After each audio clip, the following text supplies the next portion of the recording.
गुलाबी रंग में ऐसा क्या है जो पुतिन को डरावने सपने देता है?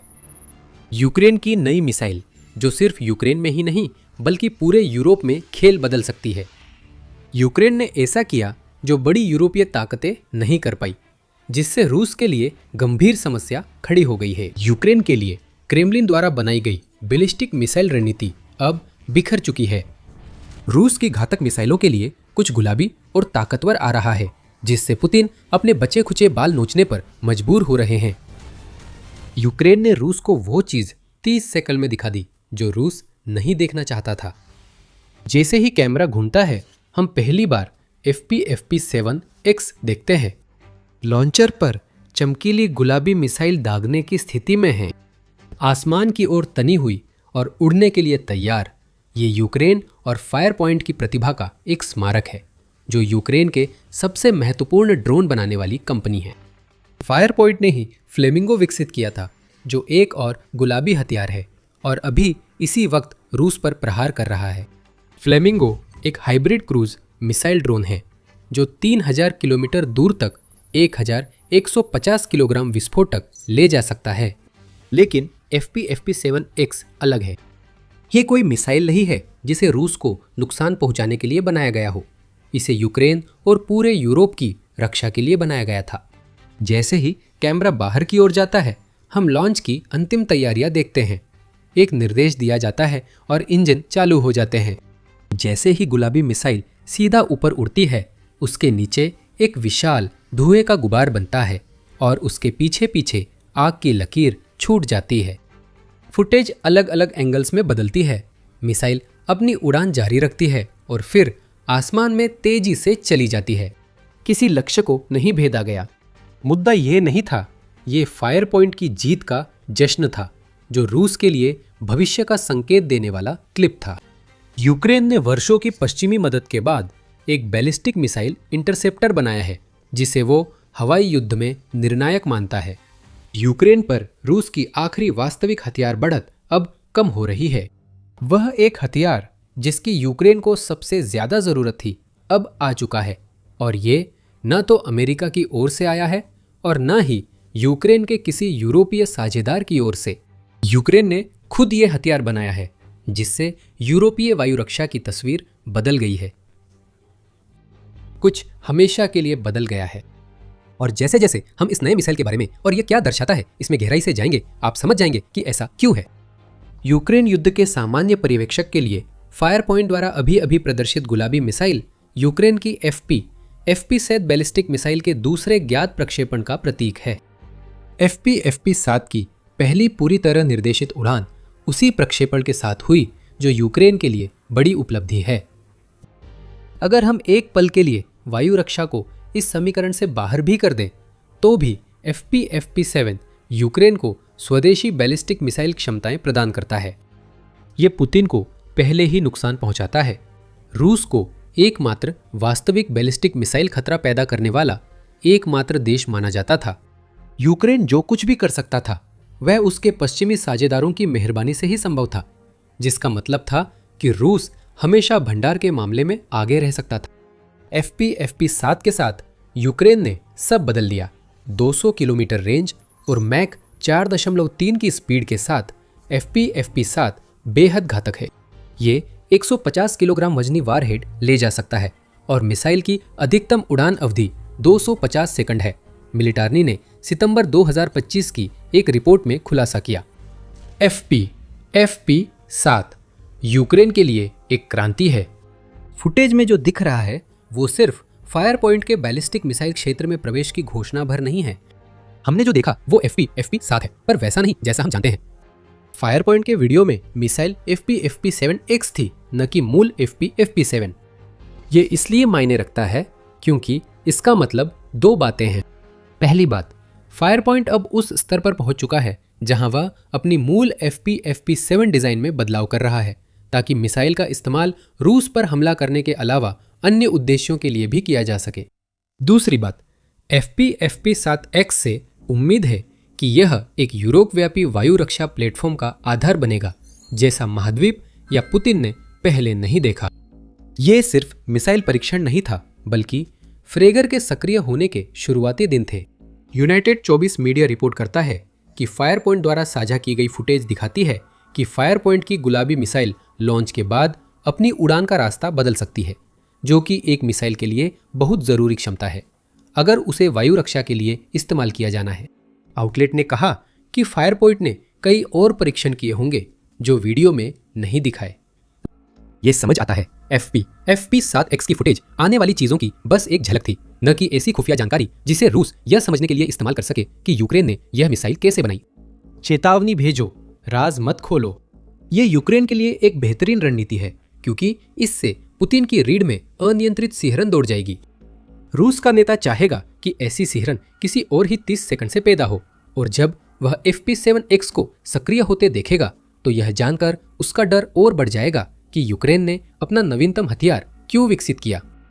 अगर पुतिन का आक्रमण न होता तो न गुलाबी मिसाइल होती, न फ्रेगर कार्यक्रम जिसमें इसकी अहम भूमिका है।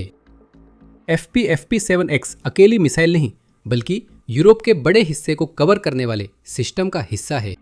फायर पॉइंट के सह संस्थापक डेनिस टिलरमैन ने मई में बताया था कि यूक्रेन की नई गुलाबी मिसाइल पैन यूरोपीय वायु रक्षा प्रणाली की नींव बनेगी, जिससे यूरोप को अमेरिका की मदद के बिना ऐसी क्षमता मिलेगी जो उसे वरना कभी नहीं मिलती। यह सिर्फ यूक्रेन नहीं, पूरे यूरोप की साझेदारियों ने FP-7X को संभव बनाया है। मिसाइल के आगे वाले हिस्से में लगाया गया infrared semi homing head fire point और जर्मन वायु रक्षा निर्माता डील डिफेंस द्वारा विकसित किया जा रहा है। इसके लंबी दूरी के डिटेक्शन रडार के लिए या तो साब giraffe 8A, 4A हेंसॉल्ट TRML 4D या थेल्स ग्राउंड मास्टर 400 का इस्तेमाल किया जाएगा। ये सभी यूरोप में मिलते हैं, यूक्रेन में नहीं बनते। और यही बात है, यूक्रेन की पिंक मिसाइल रूस द्वारा पूरे यूरोप के सामने खड़े किए गए असली बैलिस्टिक खतरे का समाधान है। यह इस बात का संकेत है कि पुतिन की यूक्रेन के सहयोगियों को बांटने और यूक्रेन को मिलने वाली मदद को कम करने की कोशिशें नाकाम हो गई हैं। सबसे अहम बात, FP-7X यूक्रेन के सैन्य उपकरण पाने वाले देश से यूरोपीय सहयोगियों का असली साझेदार बनने का प्रतीक है। यह मुख्यतः 2026 में यूक्रेन में विकसित तकनीक पर निर्भर करता है।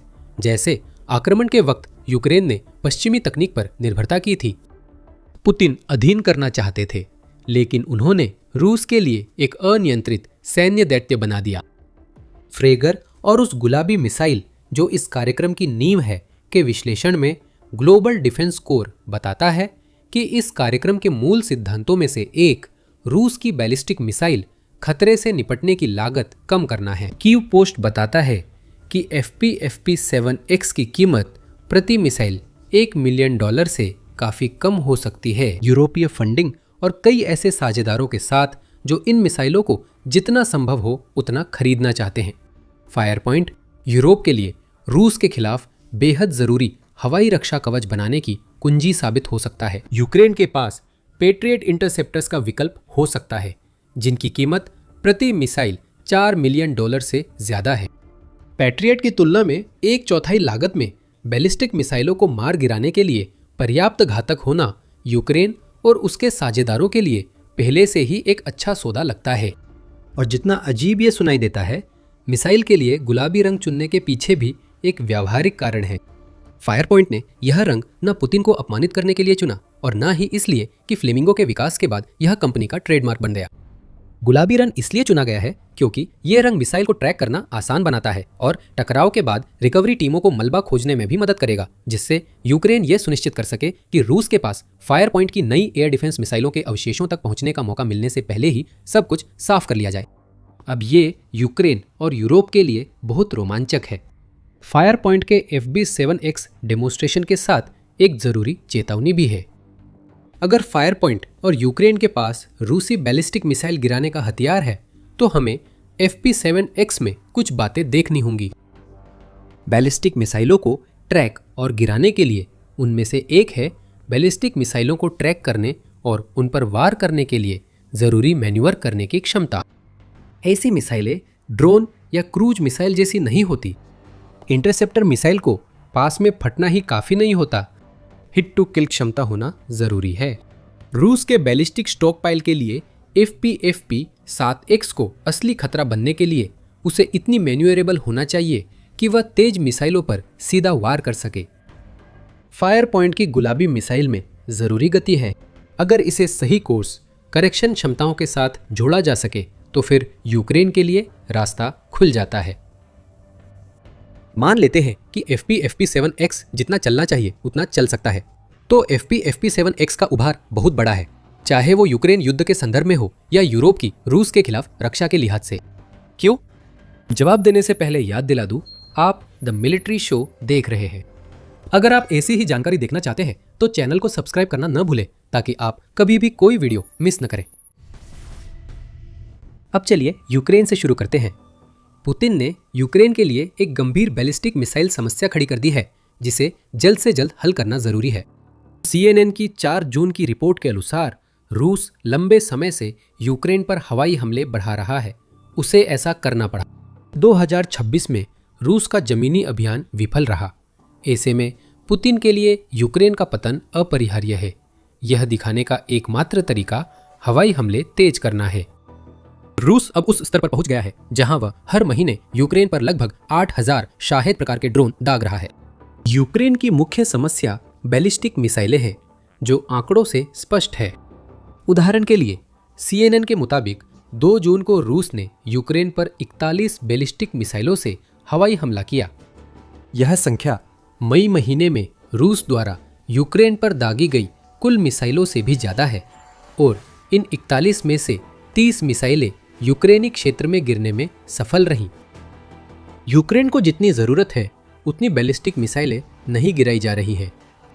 यूक्रेन के रक्षा मंत्रालय ने मई में अपनी वायु रक्षा प्रणालियों के प्रदर्शन पर रिपोर्ट देते हुए ये समस्या बताई। ड्रोन का ज्यादातर मुकाबला किया गया। यूक्रेन ने रूस के स्ट्राइक ड्रोन के लिए 91.73% की इंटरसेप्शन दर हासिल की, यानी रूस द्वारा छोड़े गए 8150 ड्रोन में से 7476 को मार गिराया गया। क्रूज और बैलिस्टिक मिसाइलों को गिराने की दर कम थी। रूस की 211 मिसाइलों में से यूक्रेन ने 112 गिराई, जो 53% से थोड़ा अधिक है। यूक्रेन की वायु रक्षा कमजोर हो रही है। रूस इन्हें महसूस कर सकता है और इसका फायदा उठाने की कोशिश कर रहा है। यूक्रेनी सैन्य खुफिया के मुताबिक रूस अब हर महीने करीब 100 बैलिस्टिक मिसाइलें दाग सकता है और अपना भंडार स्थिर रख सकता है। ये यूक्रेन के लिए गंभीर चिंता है। 50% अवरोधन दर होने से हर महीने दर्जनों बैलिस्टिक मिसाइलें यूक्रेनी क्षेत्र में गिर सकती हैं। कम अवरोधन दर का कारण वही चुनौती है जिसका यूक्रेन को पुतिन के आक्रमण के बाद से सामना करना पड़ रहा है। पैट्रियट मिसाइलों का भंडार कभी भी वहां नहीं होता जहां यूक्रेन को उनकी सबसे ज्यादा जरूरत होती है। 2 जून को द गार्जियन के लिए लिखे एक लेख में पीटर ब्यूमॉन्ट ने खुलासा किया कि ईरान में ऑपरेशन एपिक फ्यूरी के कारण अब यूरोप में असुरक्षा की एक अवधि बन गई है। इन इंटरसेप्टर मिसाइलों के भंडार की करीब 1/3 यानी लगभग 1100 मिसाइलें पहले ही इस्तेमाल हो चुकी है। यूक्रेन इस समस्या को दूसरों की तुलना में कहीं अधिक तीव्रता से महसूस करता है। पैट्रियट मिसाइलें न केवल बेहद महंगी है, बल्कि अब उनकी भारी कमी भी है। यूक्रेन रूस के बैलिस्टिक खतरे से निपटने के लिए मिसाइलों के लिए अमेरिका और पश्चिमी साझेदारों पर निर्भर है। लेकिन जब ये मिसाइलें कहीं और इस्तेमाल हो रही होती है तो यूक्रेन को ये नहीं मिल पाती। अमेरिका अपने भंडार से कोई भी मिसाइल तब तक नहीं देगा जब तक वह खुद उनका इस्तेमाल कर रहा है। इसका असर यूरोपीय देशों पर भी है, जो अब यूक्रेन को और पैट्रियट मिसाइलें देने में हिचकिचा रहे हैं, क्योंकि वे नहीं जानते कि वे अपना भंडार फिर से भर भी पाएंगे या नहीं, और अगर भर पाएंगे तो कब। ऑपरेशन एपिक फ्यूरी ने यूरोप की वायु रक्षा में हलचल मचा दी।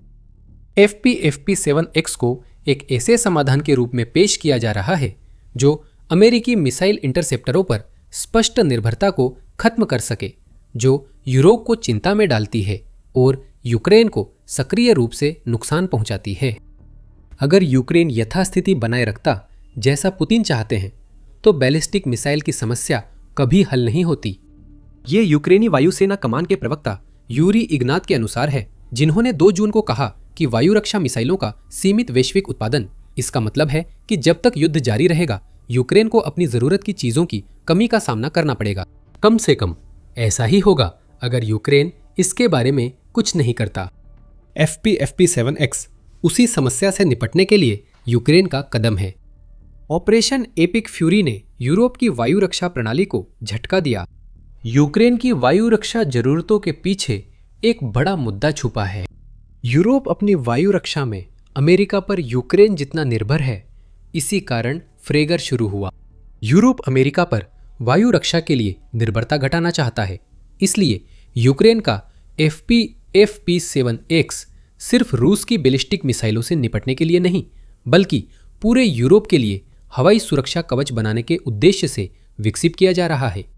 आइए कल्पना करें कि भविष्य में रूस आखिरकार यूक्रेन को हरा देता है। मिशन पूरा करने के बाद पुतिन अब बाकी यूरोप, खासकर उन यूरोपीय नाटो देशों पर ध्यान देते हैं जिन पर वे रूस के लिए समस्याएं पैदा करने का आरोप लगाते हैं। ये यूरोप के लिए एक बहुत बड़ी समस्या है, क्योंकि वो अमेरिका पर निर्भर है। जैसा कि यूरोमैदान प्रेस बताता है, यूरोप एक महाद्वीप के रूप में बड़े पैमाने पर मिसाइल रक्षा प्रणाली नहीं बनाता। इस तथ्य को बदलने के लिए कदम उठाए जा रहे हैं। 12 मई को 13 यूरोपीय देशों, जिनमें यूक्रेन भी शामिल है, ने एंटी बैलिस्टिक गठबंधन बनाया और FP-7X व सहायक प्रणालियों का संयुक्त निर्माण शुरू किया। फिलहाल यूरोप अमेरिकी हार्डवेयर पर काफी निर्भर है, जिससे वही कमजोरी आती है जिसकी ब्यूमोंट ने चर्चा की थी। अमेरिका की इंटरसेप्टर मिसाइलें, जिनकी यूरोप को रक्षा के लिए जरूरत है, अब नहीं मिल रही हैं।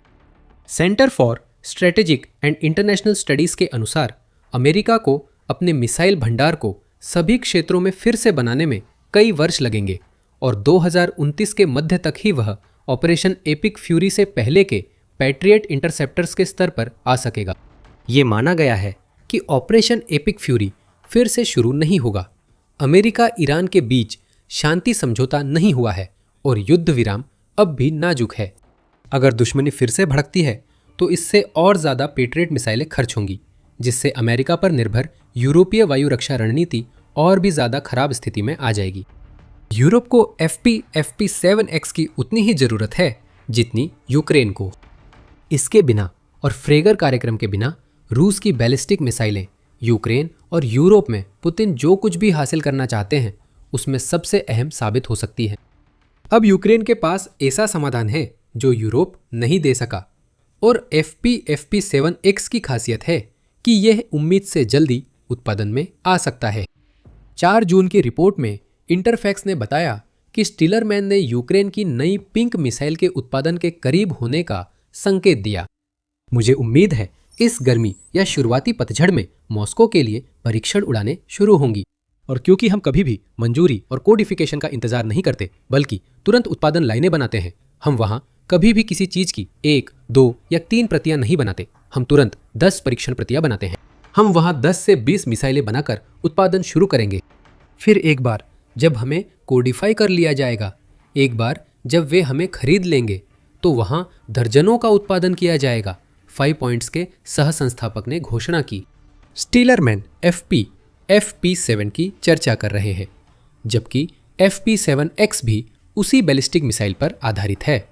इसका मतलब है कि 2026 के अंत से पहले यूक्रेन की एयर डिफेंस गेम चेंजर के उत्पादन की संभावना है।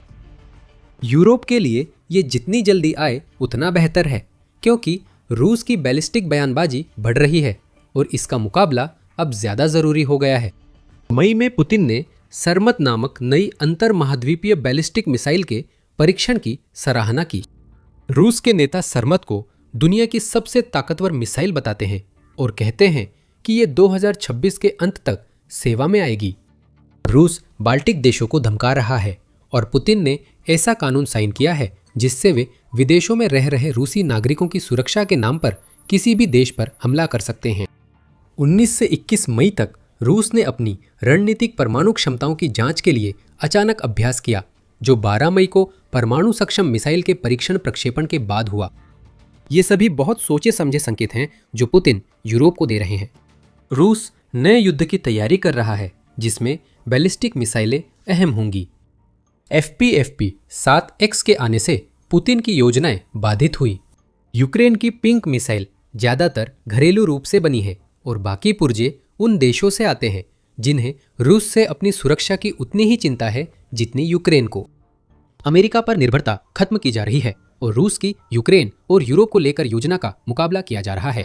पुतिन के लिए यह सिर्फ नए यूक्रेनी हथियार की घोषणा से कहीं अधिक है।